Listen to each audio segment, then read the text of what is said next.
Down. कसे आहात सर्वजण? नवीन पाठ्यक्रम सुरू करण्याअगोदर मी तुम्हाला प्रश्न विचारतो, त्या प्रश्नाचे उत्तर द्यायचे. मला सांगा, आपल्याला निसर्गाकडून कोणकोणत्या गोष्टी असे सहज मिळतात? लाकूड, औषध, बरं. आणखी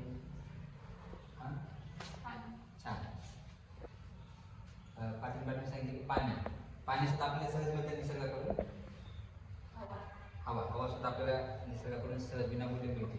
तर आपल्या जीवनामध्ये आवश्यक असणारे घटक म्हणजे पाणी.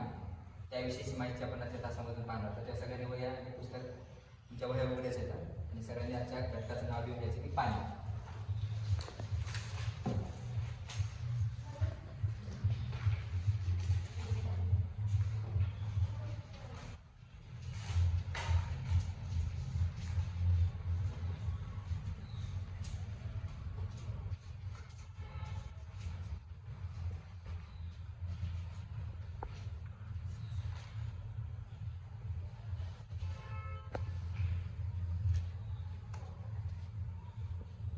इकडे लक्ष द्या सर्वांनी. पृथ्वीवर एकूण किती टक्के पाणी आहे? बरं, 70% पाणी आहे. तिने प्रयत्न केला पण आहे का 70% पाणी किती? बघा, आजचं उत्तर कोण सांगेल? छान, अगदी बरोबर. टाळ्या वाजवायच्यासाठी. पृथ्वीवर एकूण 71% पाणी आहे. छान. कोणता दिवस आपण जलदिन म्हणून साजरा करतो? जागतिक जलदिन.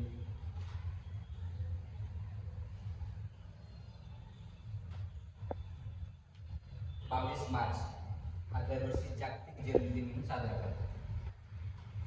त्यानंतर मला सांगा, पृथ्वीवर पाणी पिण्याचे विविध स्रोत कोणकोणते आहेत?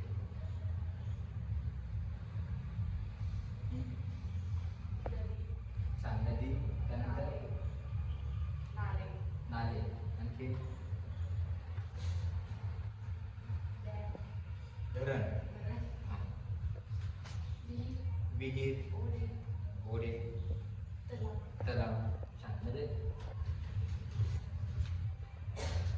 नंतर मला सांगा की आपल्या दैनंदिन जीवनामध्ये पाण्याचे विविध उपयोग कोणकोणते येतात?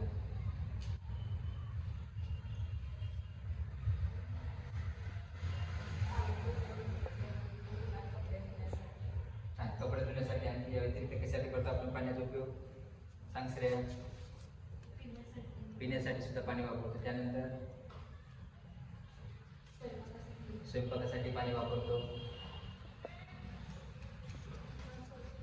स्वच्छतेसाठी सुद्धा पाणी वापरतो आपण. ओके. तर मला सांगा की पाणी प्रदूषण होण्याची विविध कारणे कोणकोणती येतात? पाणी प्रदूषित होतं पृथ्वीवर, त्याची विविध कारणे कोणकोणती येतात? बरोबर, कारखान्याची मळी नदीमध्ये सोडणे, घाण सोडणे. त्यानंतर प्लास्टिक कचरा आपण नदीमध्ये फेकून देतो पाण्यामध्ये. अगदी बरोबर. छान. हां, एवढेच कारण आहेत. आपण गुरढोर आपल्या पाण्यामध्ये धुतो, तर गाड्या धुतो आपण पाण्यामध्ये, त्यामुळे सुद्धा पाणी दूषित होतं. आता मला सांगा की एक पाणी प्रदूषण होऊ नये म्हणून यासाठी तुम्ही एक नागरिक म्हणून तुम्ही काय करा?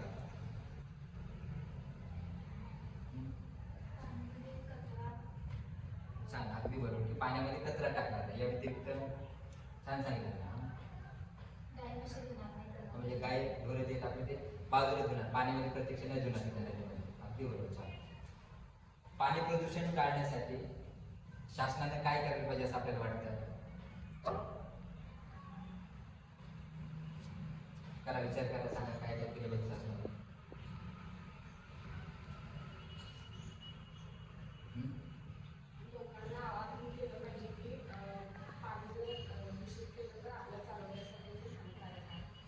त्यांच्या म्हणण्यानुसार की शासनानं लोकांमध्ये जाणीव-जागृती निर्माण केली पाहिजे की पाणी प्रदूषित झाल्यानंतर आपल्या आरोग्यावर सुद्धा काय परिणाम होतात आणि जे कोणी पाणी प्रदूषित करते त्यांच्यात कडक कारवाई शासनाने केली पाहिजे.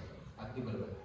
आता समाजामध्ये पाणी प्रदूषण टाळण्यासाठी, पाणी प्रदूषण कमी करण्यासाठी टीव्ही आणि वर्तमानपत्रे काय भूमिका पार पाडू शकतात? त्यांची काय भूमिका असायला पाहिजे?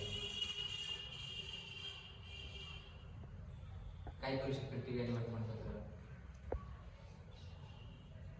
म्हणजे जसं की पाणी प्रदूषित झाल्यामुळं कोणकोणते परिणाम झालेले आहेत यासाठी आपल्या टीव्हीवरून प्रसारित करणे कार्यक्रम, त्या वर्तमानपत्रातून जाहिरात देणं, जसं बातम्या देणं, अशा पद्धतीने ते करू शकतात. आता मला काय तुमच्याकडून पाणी बचतीसाठीचे काही घोषवाक्य तुम्हाला तयार करता येतील का?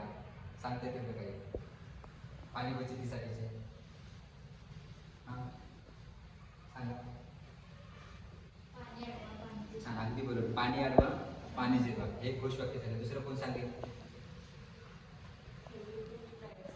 थेंबे थेंबे तळे साचे. त्यानंतर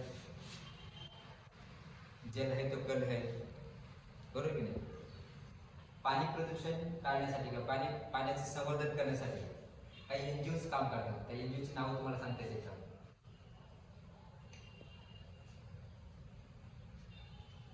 जसे की नाम फाउंडेशन आहे बघा, नाना पाटेकर आणि मकरंद नरसुंबांचं नाम फाउंडेशन आहे, हे आमिर खानचं पाणी फाउंडेशन आहे. हे सुद्धा काही संस्था आहेत की त्या काय करतात की समाजामध्ये पाण्याविषयीची जनजागृती करण्यासाठी प्रयत्न करतात. तेव्हा आजच्या तासाला आपण नैसर्गिक स्रोत यामधील पाणी हा घटक बघितला. उर्वरित पाठ आपण पुढच्या तासाला पाहूया. थांबूया. झाला पाठ संपला.